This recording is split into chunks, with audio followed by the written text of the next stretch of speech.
이제 이 책을 든 이유 중에 하나가 7년 만에 이 저자가 새로운 책을 펼쳤는데 책이 괜찮아서 읽다 보면 쓰게 될 것 같은 느낌이 드는 책입니다.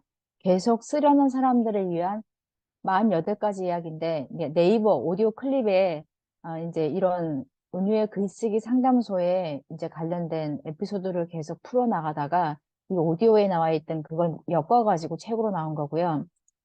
이 책은 그러니까 글을 쓰다가 생기는 고민과 궁금증, 48가지의 은유 작가가 자신의 글쓰기 경험, 작가로서의 삶을 재료로 삼아 이야기를 하고 있습니다. 여기에 잠깐만요. 그래서 글쓰기 슬럼프는 어떻게 극복하나요? 글감은 어떻게 고르나요? 글 쓰는 시간을 사수하는 방법은 무엇인가요? 이 책의 소제목은 글로 한 문장이라도 자기를 표현해 본 사람이라면 해봤을 만한 고민, 그리고 오늘 작가가 과거에 했고 지금도 하고 있는 고민을 자기가 경험담을 통해서 풀어나고 있는데 1장, 2장, 3장, 4장으로 구성되어 있는데 1장은 솔직히 글을 좀 써보려고 하는 사람, 초심자, 처음 읽는 사람들에 대한 그런 팁이라면 2장은 이제 글을 쓰고 있는데 막막한 사람들, 그런 사람들을 위한 거고 3장은 이미 책을 써봤거나 글을 어느 정도 쓴 사람이 부딪히고 있는 그런 문제에 대해서, 고민에 대해서 풀어나가고 있고요. 마지막 4장, 결국 하고 싶은 말이었던 것 같아요. 계속 쓰는 사람으로 살고 싶다면 그 노하우를 이제 은유가 이렇게 풀어내고 있어요.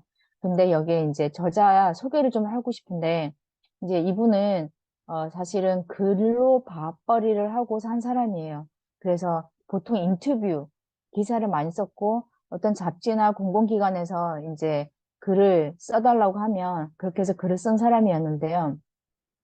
이 저자가 쓴 거는 사실은 10년 전에 이미 이제 글쓰기 관련된 어, 강좌가 있어서 그 강좌를 통해서 다듬어지고 학인들을 만나면서 자기의 삶을 또 투영해보고 그래서 이렇게 책을 냈는데 이 저자가 유명해진 이유 중에 하나가 뭐냐면 바로 그 효리민박에서 복음이 나와가지고 이제 한가한 시간에 그 효리민박에 있던 책 중에 하나를 꺼낸 게 뭐냐면 은희의 쓰기의 말들이에요. 이 초록색 표지에 나와 있는 책인데 이 책을 보고 사람들이 궁금해했어요. 이 책이 뭐지?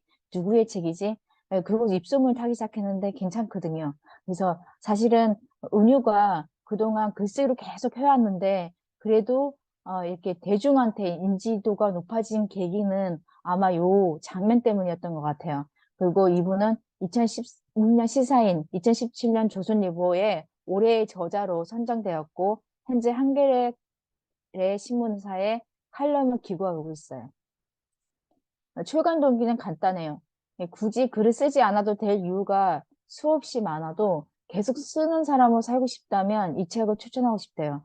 당장 옆에 있는 메모장에 무엇이라도 끄적이고 싶은 사람 자신을 발견하면 혼자 글 쓰는 사람, 글을 잘 쓰고 싶은데 마음이 부담이 되거나 선뜻 쓰지 못하는 사람, 당장 글을 안 쓰지만 써보고 싶은 마음 한켠에도 있는 사람한테 그래도 계속 써보세요라고 용기를 주는 책인 것 같아요. 그래서 여기에 쓴 글을 봤을 때, 그래, 내가 쓴 게 이거구나. 그렇게 열망하고 바랐지만, 딱 보고 나면, 이거 내가 쓴 거 맞나 하고, 그 시소처럼 오르락 내리락, 마음이 여러 가지로 갈팡질팡 하는데, 어떻게 생각하면 내가 좋은 글을 썼으면 좋겠다는 마음도 자의식 과잉일 수도 있다는 생각이 든대요. 그냥 그런 글일 뿐이고, 나는 최선을 다했고, 그러면 그냥 떠나보내야 된다고 합니다. 지금 내가 쓸 수 있는 건 이만큼이구나 하고 그대로 있는 나를 수용해야 된다고 한다고 합니다. 여행에 이제 비유를 들었는데요. 처음엔 들뜨고 뭔가 대단하고 신기하고 막 색다른 경험이 벌어질 것 같지만 막상 가보면 그냥 여기도 현실이구나, 똑같구나라고 생각하는 것처럼 글쓰기도 비슷한 여정이 아닌가라고 얘기를 하고 있거든요.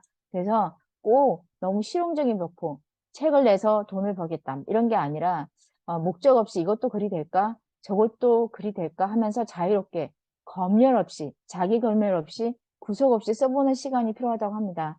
그래서 이분은 그냥 목적보다는 그냥 내가 이렇게 나를 설명할 수 있는 사람이 되고, 가족, 아니면 가족이 없어도 그 가족에 대해서 설명할 수 있는 그런 사람이 되는 그 길로 글을 써보라고 하고요.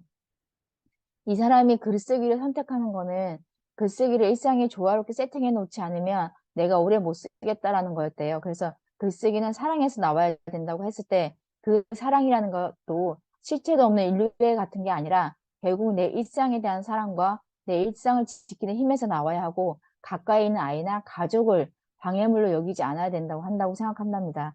여기에 이제 들어가기 전에 기억에 남는 문장이 있어서 갖고 왔는데요. 여기 이런 말이 있어요. 안 보이던 사람이 보이는 일은 일상의 작은 혁명이다. 배달 노동자를 인터뷰한 책을 읽고 나면 그 건물 승강기에서 만난 배달 노동자를 이전과는 다른 눈길로 보게 된다.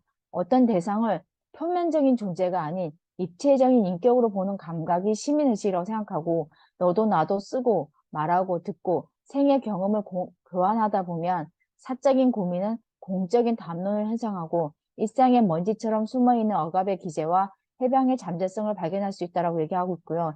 이분은 소외된 계층, 그다음에 그런 부분의 차별적인 언어에 대해서 이렇게 한 번 더 꼬집어서 그렇게 보는 시각을 제기하는 글을 많이 쓰고 있거든요. 가장 기억에 남는 글은 이건 거예요. 글은 못 써도 아무 일도 일어나지 않습니다.